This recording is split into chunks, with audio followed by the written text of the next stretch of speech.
I would say I'm a fiscal conservative and I'm a social liberal. Ideally, I would like there to be freedom for people to get married how they want to get married. At the same time, I also believe that people should be allowed to keep the money they make and be allowed to reinvest it as they see fit. All across the country, voters are demonstrating that they cannot easily be fit into the ideological boxes of past campaigns. The drama on Wall Street, the unique presidential race, and demographic shifts around the nation over the last few years have resulted in a highly complex electorate. We're beginning here in San Francisco, where, like the rest of the nation, people actually do have some shades of gray in the way they view the issues. We're traveling from the Bay Bridge in San Francisco to the George Washington Bridge in New York City, talking to voters along the way to try and peel back conventional notions of the American voting public. Everybody around the couple, take a group picture.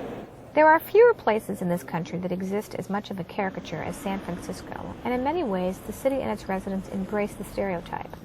But beyond the clearly liberal social policies that are seated here, the city also has a thriving business culture, an aspect of the city often not included in that stereotype.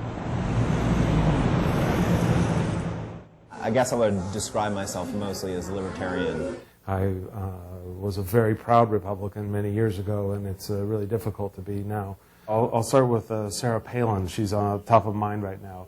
I was enthralled by her speech, and when I come into the office, of course, in San Francisco, she's treated, or it seems like a complete pariah. It's just not in the discussion in San Francisco. There's no room for her to have a positive place.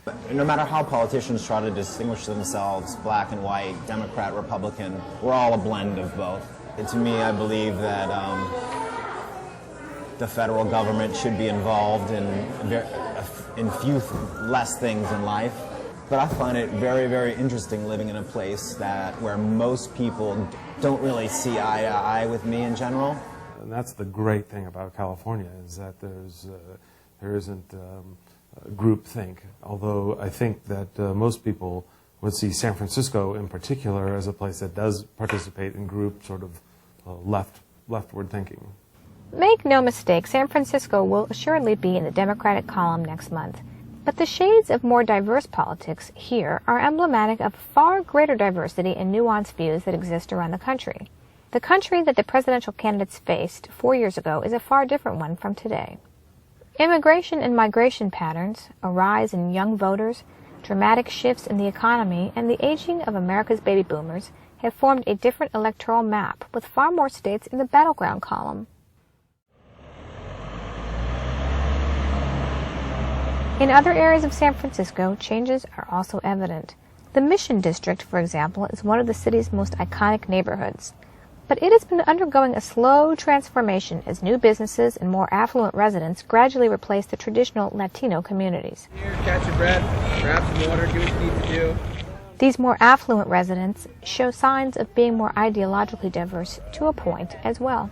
I found that people make better choices than the government generally, and so I guess, I'm a conservative in that way. So within my neighborhood, I often feel like I am kind of conservative for the neighborhood because,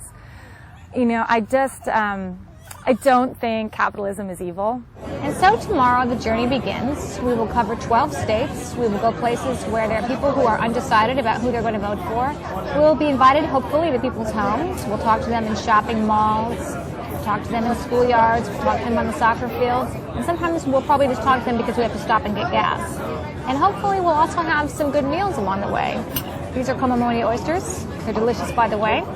Please follow us on Road to November on NYTimes.com and to the pages of the New York Times. I'm Jennifer Steinhauer.